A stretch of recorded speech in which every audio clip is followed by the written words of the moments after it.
Hi everyone, कैसे हैं आप सब लोग। आप लोगों का स्वागत है मेरे यूट्यूब चैनल पे। आज मैं फिर से आई हूँ आप लोगों के बीच में एक और टॉपिक पे बात करने के लिए। लास्ट जो मेरा टॉपिक था वो था बाल मजदूरी और बाल शोषण को लेकर के। आज मैं उसी टाइप में एक और टॉपिक पे बात करना चाहती हूँ। आज मैं उन महिलाओं के बारे में बात करना चाहती हूँ जो वर्किंग है या फिर वो गवर्नमेंट सेक्टर, प्राइवेट सेक्टर या कहीं पर भी वो काम करती हैं। उन महिलाओं के बारे में बात करना चाहती हूँ। कई बार देखने को मिल जाता है कि इन्हीं महिलाओं के साथ इनके बॉसेस द्वारा या कलीग द्वारा किसी भी तरीके का हैरेसमेंट सुनने को मिल जाता है और कई महिलाओं को इस चक्कर में नौकरी से हाथ धोना पड़ता है या फिर कई महिलाएं सुसाइड भी कर लेती हैं। सबसे पहले तो मैं ये कहना चाहूँगी कि किसी भी महिला को इस तरीके का हैरेसमेंट झेलने की बिल्कुल भी ज़रूरत नहीं है, क्योंकि आप अगर कहीं पे वर्किंग हो तो जितना योगदान उस पुरुष कैंडिडेट का है उतना ही योगदान आपका भी है। आप उसके बराबर का काम कर रही हैं। और अगर कोई हैरेसमेंट आपके साथ कर रहा है, चाहे फिर वो सेक्सुअल हैरेसमेंट हो, मेंटली हैरेसमेंट हो या फिर किसी और तरीके की प्रताड़ना हो, आपको उसे झेलने की बिल्कुल भी ज़रूरत नहीं है। इसमें हमारे लॉ में भी प्रावधान है, सज़ा का भी प्रावधान है। आप एक कदम अपना आगे बढ़ाकर अगर किसी भी तरीके से अगर कोई आपको हैरेस कर रहा है उसके खिलाफ शिकायत कर देंगी तो कड़ी से कड़ी सज़ा उसे मिल सकती है। आपको जानना बहुत ज़रूरी है कि हैरेसमेंट को लेकर के किसी भी कार्यस्थल पर किसी महिला के साथ कोई हैरेसमेंट करता है तो उसके लिए हमारे पास क्या क्या लॉ बने हुए हैं, इस बारे में आप लोगों का जानना बहुत ज़रूरी है। तो मैं आज उसी बारे में बात करना चाहूँगी। सबसे पहले तो मैं ये कहना चाहती हूँ कि देखिए, अगर कोई आपको हैरेस कर रहा है किसी भी सरकारी दफ्तर में, पहले सरकारी दफ्तर की बात ले लेते हैं, आप उसके खिलाफ अपने उच्च अधिकारी के पास शिकायत कर सकती हैं। अगर आपकी शिकायत वहाँ ना सुनी जाए तो कानून है आपकी शिकायत सुनने के लिए। दूसरी बात, अगर किसी प्राइवेट सेक्टर में किसी कंपनी में आपको कोई हैरेस करता है तो एक कंप्लाइंस उनका बैठता है जहाँ पर आप मेल कर सकती हैं। अगर आपने मेल कर दिया और जिस तरीके का आपके साथ हैरेसमेंट हो रहा है उस तरीके का पूरा आपने उनको बता दिया तो जो भी बॉस हो या फिर कोई भी बंदा हो आपको हैरेस कर रहा होगा उसको तुरंत नौकरी से निकाल दिया जा सकता है, उसे सज़ा भी हो सकती है। तो आप लोगों को ये जानना बहुत ज़रूरी है, इसलिए किसी भी हैरेसमेंट को झेलने की कोई ज़रूरत नहीं है। देखिए, मैं कुछ चीज़ें आपको दिखाना चाहती हूँ, जैसे कि तस्वीरों में आप साफ देख रहे हैं कि किस तरीके से हैरेसमेंट के प्रकार हैं और किस तरीके से हैरेसमेंट होता है। तो चलिए मैं आगे बात करती हूँ। हमारे लिए जो महिलाओं के लिए, मैं खुद वर्किंग हूँ इसीलिए मैं इस बारे में बात करना चाह रही हूँ। और हम लोगों ने ये चीज़ें खैर कभी फेस नहीं किया है, और अगर कभी फेस करने को मिल भी जाता है तो हम उस चीज़ के लिए सक्षम हैं कि हम सामने वाले के खिलाफ कड़ी से कड़ी कार्रवाई करने के लिए, और हम सक्षम हैं उस सामने वाले के खिलाफ, उसकी जॉब के खिलाफ, उसकी नीयत के खिलाफ जाने के लिए। तो मैं ये चीज़ें सभी से कहना चाहती हूँ कि आप डरे नहीं, आगे बढ़ें और अपने हक की लड़ाई जरूर लड़ें।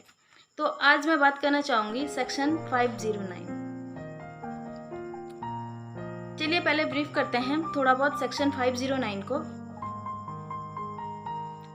आप देख सकते हैं, harassing a woman according to section 509 of IPC 1 year jail and fine or both for harassing a woman by speaking, by gesture or by voice। यानी कि एक महिला को परेशान करते हुए आईपीसी की धारा 509 के अनुसार 1 साल की जेल और जुर्माना, या दोनों महिला को बोलने से, इशारे से या आवाज़ से परेशान करने पर। सेक्शन 509 के बारे में मैंने बताया आपको।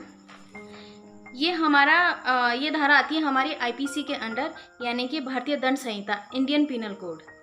अब आगे बात करती हूँ मैं इसके किस प्रकार से, कि जानिए क्या उत्पीड़न हो सकते हैं।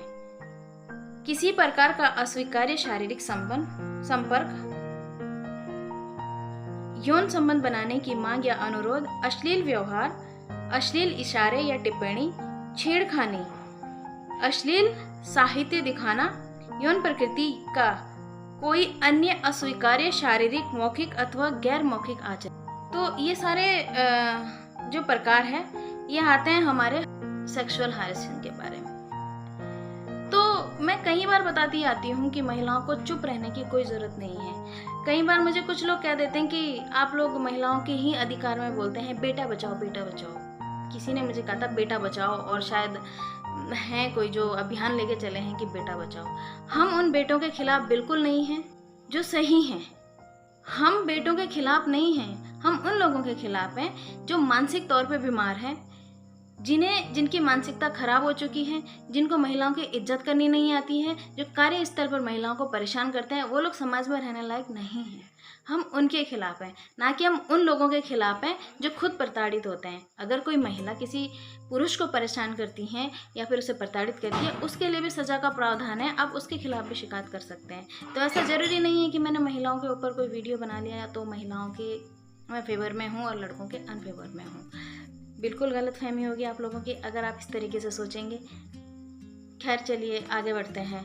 तो ये सारी चीज़ें जो मैंने अभी जो प्रकार बताए हैं, ये सारे हारेसिंग के हैं। सेक्सुअल हारेसमेंट कई बार हो जाता है। कई बार बॉसेस लोग कह देते हैं कि अगर तुमने मेरी बात नहीं मानी मैं तुम्हें नौकरी से निकाल दूंगा, तुम्हें मेरे साथ ये सब चीज़ें करनी पड़ेगी, तुम्हें मेरे साथ कॉम्प्रोमाइज़ करना पड़ेगा। लेकिन क्यों?